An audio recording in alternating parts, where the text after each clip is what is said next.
Yohanes pasal 14 ayat 6. Kata Yesus kepadanya, "Akulah jalan dan kebenaran dan hidup. Tidak ada seorang pun yang datang kepada Bapa kalau tidak melalui Aku." Wah Kak Retno, ini kok gelap banget ya? Kita jadi kayak orang buta. Ya, kita nggak bisa lihat apa nih. Iya nih. Wah, akhirnya terang. Tapi silau ya Kak Retno. Nggak apa-apa. Yuk kita sapa adik-adik yuk. Ayo. Ya. Shalom. Selamat pagi adik-adik semua yang ada di rumah. Halo, selamat pagi adik-adik. Ya, puji Tuhan ya. Kita berjumpa lagi untuk kita bersama-sama memuji nama Tuhan di ibadah sekolah minggu hari ini ya Kak ya. Iya Kak Retno, betul sekali. Ya, bersama Kak Falda dan juga Kak Retno. Ada juga Kak Agung ya, bersama kita semua untuk kita bersama-sama memuji nama Tuhan. Yuk kita mulai ibadah kita pada pagi hari ini. Dan sebelumnya kita mau berdoa terlebih dahulu ya. Tutup mata, lipat tangan, kita berdoa sama-sama. Selamat pagi Tuhan Yesus, terima kasih untuk hari ini. Saya boleh bangun dengan tubuh yang sehat dan menikmati segala berkat yang Tuhan berikan untuk saya hari ini. Terima kasih Tuhan Yesus, saya mau memuji Tuhan, saya mau mendengarkan firman Tuhan. Terima kasih Tuhan Yesus, di dalam nama Tuhan Yesus saya berdoa. Haleluya, amin. Ya adik-adik, Kakak Falda ajak adik-adik semua berdiri. Ayo berdiri. Kita menyanyi satu pujian yang mengatakan, "Aku bangga jadi anak Tuhan." Iya, bangga nggak Kak jadi anaknya Tuhan Yesus? Pastinya bangga dong. Iya, Tuhan sudah memilih kita menjadi anaknya dan menebus kita ya Kak ya. Betul sekali. Ya, yuk kita sama-sama memuji Tuhan ya. Aku bangga jadi anak Tuhan Yesus.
Puji Tuhan.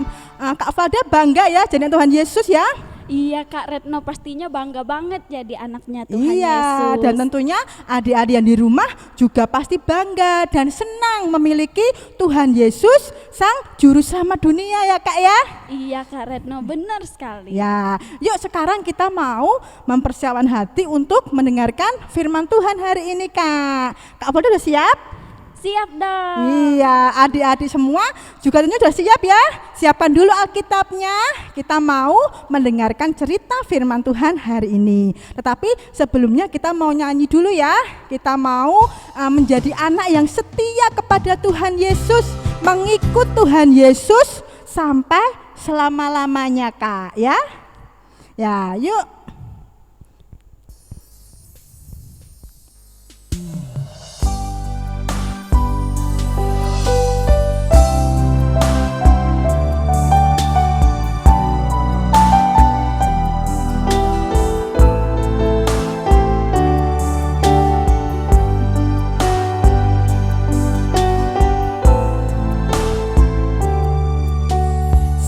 Seperti wanita mengurapimu, menangis di bawah kakimu.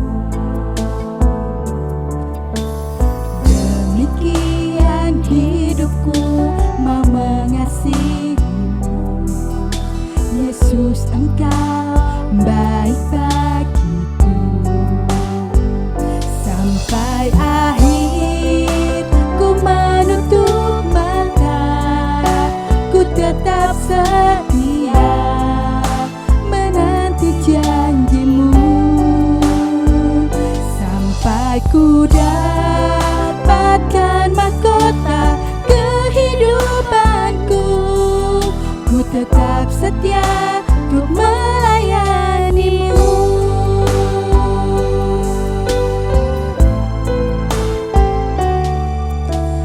Seperti wanita mengurapimu, menangis di bawah kakimu. Demikian hidupku mau mengasihimu. Yesus, Engkau baik bagiku. Sampai akhir ku menutup mata, ku tetap setia menanti janjimu. Sampai ku dapatkan mahkota kehidupanku, ku tetap setia untuk melayanimu. Sampai akhir ku menutup mata, ku tetap setia menanti janjimu. Sampai ku dapatkan mahkota kehidupanku, ku tetap setia untuk melayanimu. Ku tetap setia untuk melayanimu. Ku tetap setia untuk melayanimu.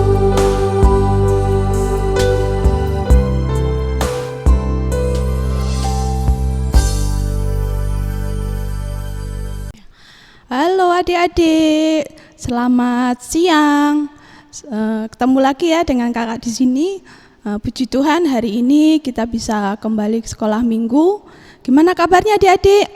Sehat-sehat semuanya kan? Puji Tuhan, karena sih juga sehat ya. Gimana, sudah siap mendengar cerita firman Tuhan atau belum? Yang sudah, disiapkan dulu ya Alkitabnya. Kita siapkan Alkitab kita nanti akan belajar bersama-sama. Sebelumnya kita berdoa terlebih dahulu ya.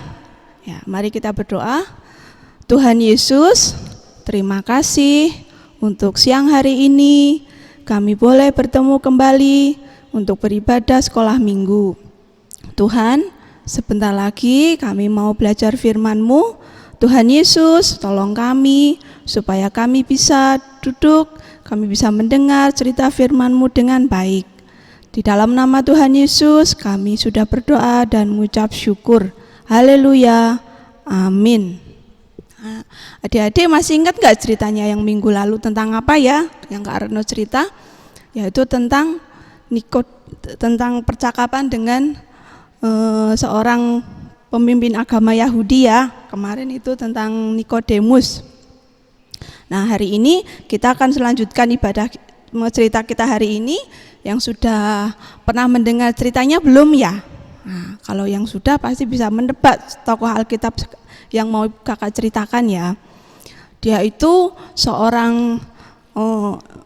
dia itu berasal dari kota Tarsus. Nah, dia itu adalah seorang Yahudi dari suku Benyamin. Dia itu kewarganegaraan dari Romawi. Nah, dia itu ceritanya gini adik-adik. Nah, yang sudah pasti sudah tahu ya ceritanya tentang Saulus. Nah, Saulus itu pada saat itu dia sedang melakukan perjalanan mau ke kota Damsyik.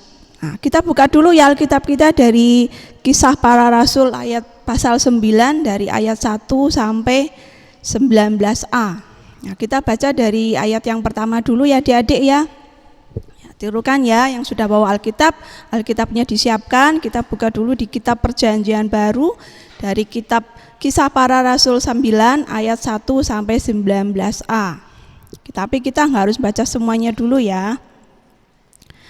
Kita baca dulu dari ayat yang pertama sampai ayat yang ke-5 ya. Saulus bertobat. Sementara itu berkobar-kobarlah hati Saulus untuk mengancam dan membunuh murid-murid Tuhan. Ia menghadap imam besar dan meminta surat kuasa daripadanya untuk dibawa ke majelis-majelis Yahudi di Damsyik, supaya jika ia menemukan laki-laki atau perempuan yang mengikuti jalan Tuhan, ia menangkap mereka dan membawa mereka ke Yerusalem. Ayat yang ketiga, dalam perjalanannya ke Damsyik, ketika ia sudah dekat kota itu, tiba-tiba cahaya memancar dari langit mengelilingi dia. Ia rebah ke tanah dan kedengaranlah olehnya suatu suara yang berkata kepadanya, "Saulus, Saulus, mengapakah engkau menganiaya aku?" Jawab Saulus, "Siapakah engkau, Tuhan?" Katanya, "Akulah Yesus yang kau aniaya itu." Jadi Saulus ini adalah seorang Farisi adik-adik. Dia itu adalah orang yang sangat pintar, orang yang sangat cerdas, dan dia itu sangat taat sekali dalam kehidupan rohaninya ya adik-adik. Dia orang yang taat beragama, taat beribadah. Nah, Saulus ini adalah seorang Yahudi. Nah, dia itu sangat tidak suka sekali sama orang-orang yang mengikut jalan Tuhan. Pada saat itu belum disebut orang Kristen ya adik-adik, masih dibilang orang yang mengikut jalan Tuhan. Jadi orang-orang Yahudi atau orang Yerusalem yang percaya kepada Tuhan Yesus. Nah, disitulah Saulus itu sangat benci sama orang-orang tersebut. Akhirnya dia itu mengejar-ngejar semua orang yang percaya kepada Tuhan Yesus. Kalau mereka ditangkap, akan dibawa ke Yerusalem, akan dihukum. Nah, waktu dihukum mereka disuruh menyangkal Tuhan Yesus. Nah, pada saat itu Saulus ini mau pergi ke kota Damsyik. Tiba-tiba di dalam perjalanan, tadi kita sudah baca ya adik-adik, tiba-tiba Saulus melihat cahaya yang begitu luar biasa mengelilingi dia. Nah, Saulus itu sangat ketakutan. Nah, dia tuh mendengar suara, dan Saulus itu tidak sendirian ya adik-adik, dia bersama dengan orang-orang teman-temannya seperjalanan. Nah, pada saat melihat cahaya yang besar itu, Saulus itu dikatakan sampai rebah ke tanah ya adik-adik, dia sangat ketakutan. Dan di situ dia mendengar suatu suara. Nah, suara itu bilang apa adik-adik? "Saulus, Saulus, mengapakah engkau menganiaya aku?" Itu adalah suaranya Tuhan Yesus. Jadi Tuhan Yesus itu menegur Saulus, katanya, "Mengapa kamu menganiaya aku?" Dan seketika itu Saulus itu juga ketakutan. Waktu dia ketakutan, di ayat yang kelima dia bilang apa? "Siapakah engkau?" Katanya, "Tuhan," katanya, "akulah Yesus yang kau aniaya itu," kata jawab Tuhan Yesus. Nah, ayat yang ke-6 kita lanjut ya. "Tetapi bangunlah dan pergilah ke dalam kota. Di sana akan dikatakan kepadamu apa yang harus kau perbuat." Maka termangu-mangulah teman-teman seperjalanan karena mereka mendengar suara itu, tetapi tidak melihat seorang pun juga. Ayat yang ke-8, Saulus bangun dan berdiri lalu membuka matanya, tetapi ia tidak dapat melihat apa-apa. mereka harus menuntun dia masuk ke Damsyik. 3 hari lamanya ia tidak dapat melihat, dan 3 hari lamanya ia tidak makan dan tidak minum. Jadi waktu di perjalanan itu Saulus melihat sinar yang begitu luar biasa. Akhirnya 3 hari lamanya Saulus ini buta, adik-adik, tidak bisa melihat. Nah, begitu dia membuka matanya, dia tidak bisa melihat apapun, dan itu selama 3 hari. Dan selama 3 hari itu Saulus tidak makan dan juga tidak minum. Bayangin ya adik-adik, kalau kita siapa yang di sini yang pernah malam-malam misalnya mati lampu, gelap enggak ya? Ya gelap sekali ya. Bayangin kalau seperti Saulus ini 3 hari dia tidak bisa melihat, dia tidak bisa melihat apapun, semuanya gelap. Nah, kalau sebentar aja kita sudah takut ya, apalagi ini 3 hari dia nggak bisa melihat. Nah, setelah itu dia suruh masuk ke dalam, suruh melanjutkan perjalanan, dan dalam perjalanan itu dia bantu teman-temannya. Dan anehnya yang mengalami kebutaan itu hanya Saulus. Teman-teman seperjalanannya pun mendengar suara itu, tapi dia tidak melihat apa-apa dan dia tidak mengalami kebutaan. Jadi yang buta itu cuma Saulus aja, adik-adik. Wah, serem ya. Nah, setelah itu Saulus melanjutkan perjalanan sampai ke kota Damsyik. Nah, di sana dia akan sudah dibilang di dalam firman Tuhan selanjutnya bahwa dia akan dipertemukan dengan seorang Ananias, muridnya Tuhan Yesus. Nah, sesampainya di sana, benar adik-adik, Paulus ini bertemu dengan Ananias, dan Ananias ini disuruh Tuhan Yesus menemui Saulus dan suruh mendoakan dia dan menumpangkan tangannya supaya Saulus ini bisa sembuh, bisa melihat lagi. Nah, pada saat Ananias ini disuruh untuk menemui Saulus, Ananias itu bilang sama Tuhan Yesus, "Tuhan, bukankah Saulus ini adalah orang yang sangat kejam?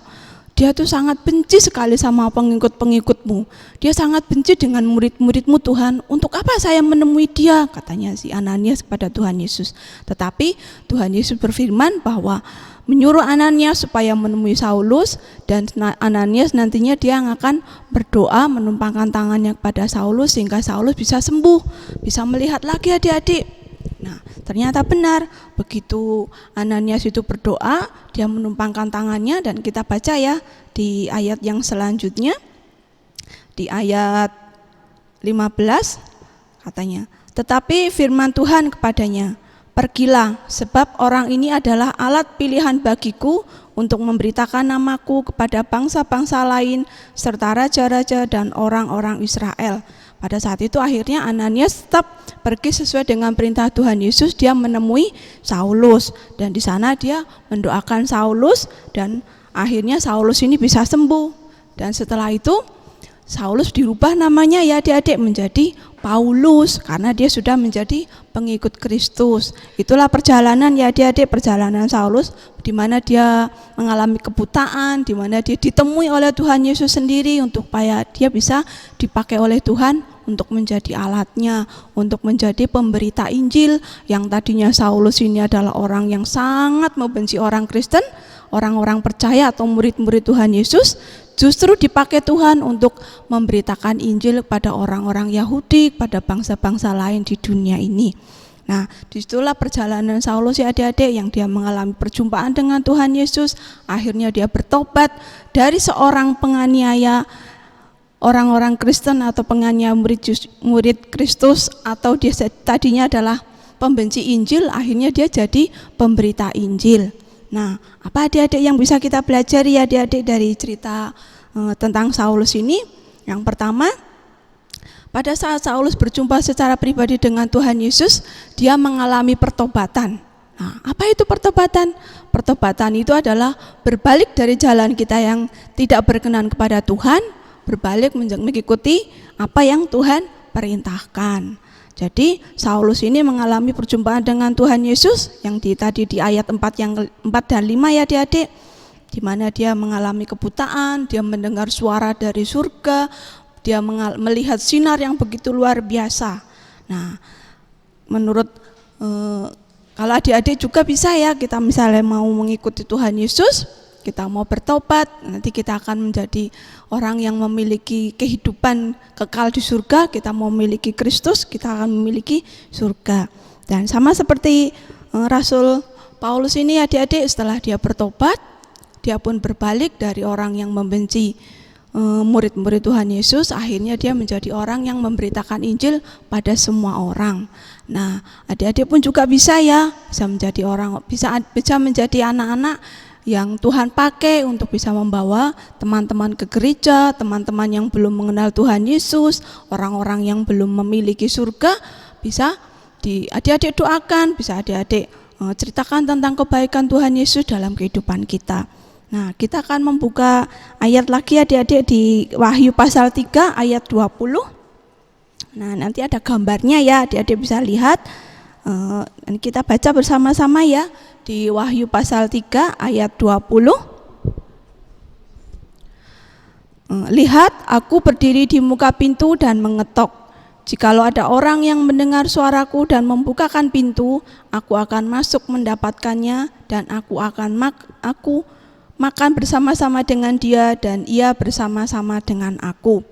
Nah, gimana kita bisa mengalami perjumpaan dengan Tuhan Yesus? Ya, caranya kita harus menerima Tuhan Yesus di dalam kehidupan kita secara pribadi ya adik-adik.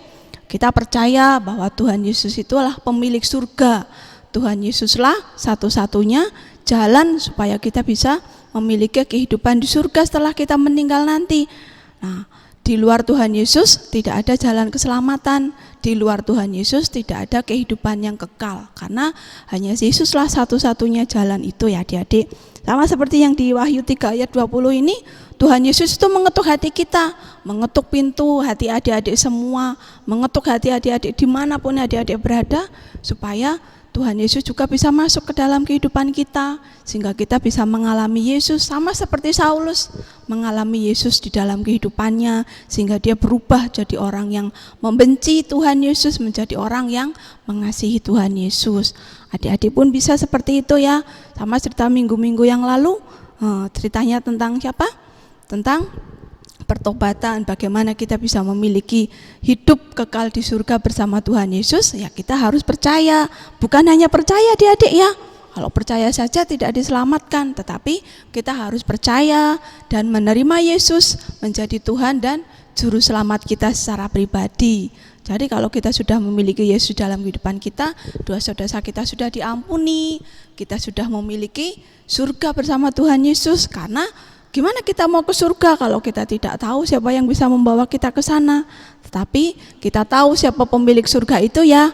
Ya, pemilik surga itu adalah Tuhan Yesus. Jadi kalau kita percaya kepada Tuhan Yesus, kita menerima Tuhan Yesus menjadi Tuhan dan juru selamat kita secara pribadi, otomatis kita pun akan bersama-sama dengan Tuhan di surganya.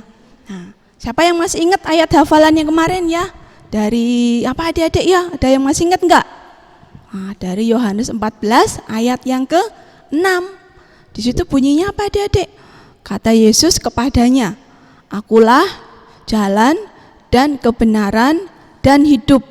Tidak ada seorang pun yang sampai kepada Bapa kalau tidak melalui aku." Aku di sini adalah Yesus. Jadi hanya melalui Tuhan Yesuslah kita bisa memiliki hidup yang kekal, dosa-dosa kita diampuni, dan pada saat nanti kita sudah meninggal, kita bisa masuk surga bersama dengan Tuhan Yesus. Nah, siapa di sini yang mau masuk neraka?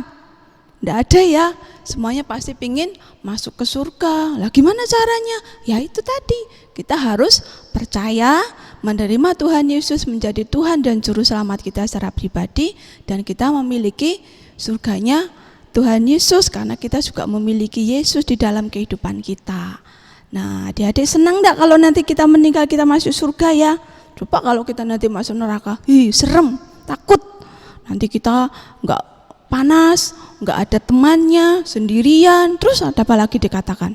Di sana itu yang ada hanya orang menangis, orang kesakitan, sangat berbeda sekali ya dengan keadaan di surga. Kalau kita hidup bersama dengan Tuhan Yesus, kita akan memiliki sukacita, kehidupan kita akan senantiasa diberkati oleh Tuhan, dan juga kita juga bisa membawa teman-teman kita untuk memiliki surga seperti kita. Dengan cara apa adik-adik? Ya, kita bercerita kepada teman-teman kita tentang kebaikan Tuhan Yesus, tentang apa yang sudah Tuhan Yesus lakukan bagi kita. yaitu Tuhan Yesus sudah datang ke dunia, sudah lahir menjadi manusia, dan dialah yang sudah mengampuni segala dosa-dosa kita. Bahkan Tuhan Yesus memberikan kita jaminan kehidupan kekal, yaitu surganya. Ya, itu ya adik-adik ya, kita bersyukur karena kita memiliki Tuhan Yesus yang begitu mengasihi kita, yang rela datang ke dunia untuk menyelamatkan kita semua. Ya, udah gitu adik-adik ya cerita kita hari ini, dan jangan lupa selalu berdoa di rumah ya, dan kita juga belajar untuk melayani teman-teman kita, melayani Tuhan dengan cara kita mendoakan teman-teman kita semua yang sudah percaya akan tetap terus setia, maupun teman-teman kita yang belum percaya kepada Tuhan Yesus, supaya mereka pun bisa diselamatkan sama seperti kita, supaya kita juga bisa menjadi berkat, bisa menjadi kesaksian bagi orang lain. Itu ya adik-adik, kita bersyukur karena kita sudah diselamatkan, dan kita pun harus mengingat orang-orang yang belum diselamatkan, kita doakan mereka. Ya, demikian cerita hari ini adik-adik ya. Jangan lupa ayat hafalannya dihafalkan di rumah. Nanti yang sudah hafal bisa mengirimkan videonya seperti biasanya. Nanti dikirim ke Kak Retno ya, biar bisa ditampilkan di sini. Biar adik-adik yang lain juga bisa melihat, wih temanku pinter ya, masa aku nggak bisa. Akhirnya gitu, bersemangat ya untuk menghafal ayat bersama-sama. Yuk, kita mau berdoa. Siapa di sini yang mau membuka hatinya kepada Tuhan Yesus? Tunjuk tangannya. Ya, siapa yang mau kita berdoa ya?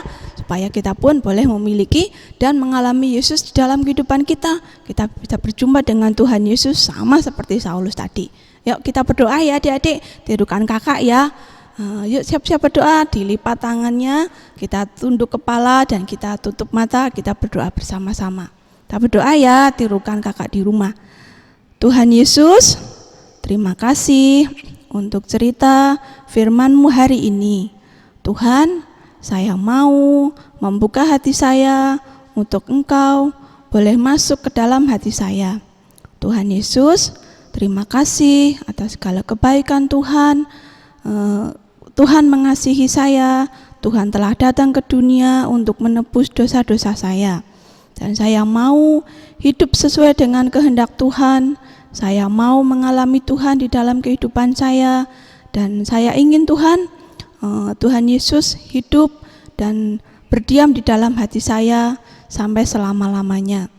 Saya mau Tuhan yang menuntun hidup saya, membimbing saya, menolong saya dalam seluruh kehidupan saya.